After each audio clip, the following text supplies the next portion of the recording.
नमस्कार मित्रांनो, स्वागत आहे आपल्या किसान मित्र यूट्यूब चॅनलमध्ये. चॅनलच्या माध्यमातून आपल्यासाठी घेऊन आले मोठी अपडेट.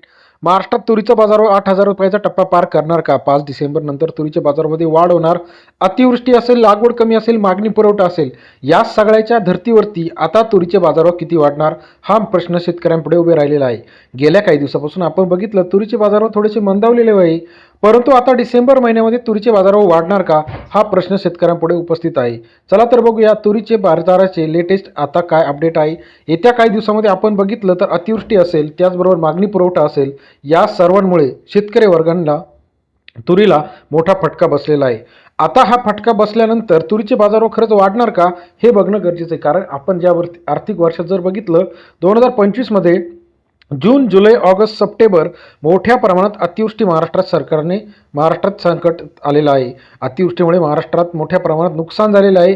या अतिवृष्टीनंतर आता सोयाबीनचे किती नुकसान झाले आहे, तुरीचे किती नुकसान झाले आहे, कापसाचे किती नुकसान झाले याची आकडेवारी समोर आलेली आहे. सरकारच्या म्हणण्यानुसार 50% खरीपाचं नुकसान झाले आहे.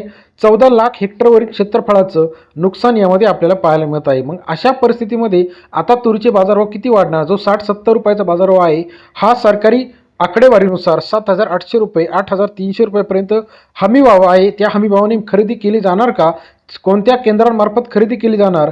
ज्या पद्धतीने सोयाबीन खरेदी केंद्रावरती 5,328 हमी भाव आहे, त्याचप्रमाणे तुरीला देखील हमी भाव मिळणार का हे बघणं गरजेचं आहे. कारण मोठ्या प्रमाणात अतिवृष्टीनंतर शेतकऱ्यांचं कंबरड मोडलेलं आहे आणि अशातच तुरीला बाजारभाव कमी असल्याने शेतकरी वर्ग हवालदिला आहे. 60-70 रुपये 72 रुपये सर्वाधिक बाजारभाव आहे. जर 80-82 85 रुपये प्रति किलोप्रमाणे जर तुरीला बाजारभाव मिळाला तर शेतकरी वर्ग आनंदित येणार आहे. नाहीतर शेतकरी वर्गाकडे यावर्षी तुरीचं आधीच आर्थिक नुकसान झालेलं आहे. खर्च बघता, तुरीची लागवड बघता, तुरीची फवारणी असेल, खुरपणी असेल, नांगरणी असेल, या सर्वाचा विचार करता तूर उत्पादक शेतकरी आपल्याला यावर्षी अडचणींचा सामना करताना पाहायला मिळत आहे. चला तर बघूया महाराष्ट्रात तुरीचं सध्याचं गणित काय, येत्या काही दिवसामध्ये तुरीचं वातावरण कसं असणार आहे. गेल्या काही दिवसापासून बघितलं आपण तर अतिवृष्टीने महाराष्ट्रात मोठ्या प्रमाणात हाहाकार माजवलेला आहे. यामध्ये तुरीचं मोठं नुकसान झालं. यामध्ये बुलढाणा 58,000 हेक्टरचं नुकसान झालं आहे, Amravati 2,000 hectare, Washim 38,000 hectare, Yavatmal 1,37,000 hectare, त्याचप्रमाणे वर्धा 22,000, एकूण 12,34,000 हेक्टरचं खरीपाचं नुकसान झालं आहे. मग या खरीपामध्ये सर्वात महत्त्वाचं पीक जे आहे, तूर असेल, सोयाबीन असेल, कापूस असेल, मका असेल, उडीद असेल, भाजीपाला असेल, जवळजवळ ऑगस्टमध्ये 14 लाख हेक्टरचं नुकसान झाले आहे. सप्टेंबरमध्ये 12,34,000 हेक्टरचं सरकारी आकडेवारीनुसार मान्सून क्रॉप लॉस दिलेला आहे. आता या अशा नुकसानीनंतर जवळजवळ आपण बघितलं तर एकूण 16 आणि 14 असं टोटल 25 ते 30 लाख हेक्टरवरती सरकारी आकडेवारीनुसार नुकसान झालेलं आहे. मग आता अशा परिस्थितीत तुरीचा बाजारभाव जो आहे आपण 20% 30% जरी वाढ धरली तरी तो बाजारभाव 80-85 रुपयापर्यंत येत्या काही दिवसामध्ये जाण्याची शक्यता आहे. सध्याचा तुरीचा दर जो आहे 6,000 7,000, काही ठिकाणी 8,000. काळी तूर, पांढरी तूर आणि लाल तूर या तुरीच्या 3 महत्त्वाच्या प्रजाती भारतामध्ये आपल्याला पाहायला मिळतात. अशा परिस्थितीमध्ये आता तुरीचे बाजारभाव का वाढणार हे बघणं गरजेचं आहे. पहिलं जे काही कारण आहे घटलेली आवक, दुसरं जे कारण आहे पाऊस परिस्थिती, तिसरे कारण जे आहे वाढलेली मागणी आणि चौथं आंतरराष्ट्रीय हालचाली.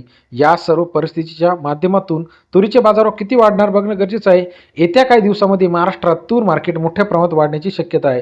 महाराष्ट्रातील तुरीचे अपडेटसाठी चॅनलला लाईक, सबस्क्राईब, शेअर करा. येत्या काही दिवसामध्ये तूर हिंगणघाट असेल, तूर मलकापूर असेल, तूर वाशिम असेल, तूर अकोला असेल, अमरावती असेल, सर्व ठिकाणी 70 ते 80 रुपयाचा बाजारभाव होणे सहज शक्य आहे. तूर मार्केटची लेटेस्ट अपडेट चॅनलच्या माध्यमातून बघण्यासाठी, त्याचबरोबर सोयाबीन असेल, कांदा असेल, कापूस असेल, या सर्वाची अपडेट चॅनलच्या माध्यमातून बघण्यासाठी चॅनलला लाईक, सबस्क्राईब आणि शेअर करायला मात्र विसरू नका. धन्यवाद मित्रांनो.